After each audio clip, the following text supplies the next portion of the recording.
You think becoming a millionaire is very difficult, and it isn't. Not in America. Matter of fact, anywhere that there's the opportunity to become a business owner, it ain't difficult to live in $1 million home.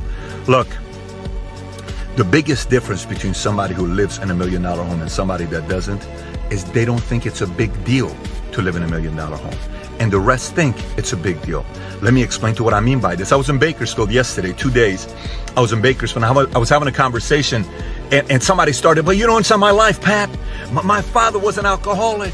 You know, and this person said, well, my mother was bipolar, and I grew up in a bad side. I hear people tell me in Chicago, I grew up in a bad part of Chicago, terrible parts of New York, DC, Baltimore, LA. I mean, you just don't understand my upbringing.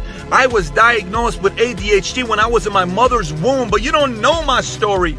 My ex told me I'm a loser. My father said I'll never amount to anything. My mom said nobody will ever marry me. Nobody. I'm ugly. That's what my mother told me. I don't have a 4-year degree. I got a 2-year degree. Pat, guess what? I failed a lot of my classes in high school, but I'm Hispanic. But Pat, I'm black.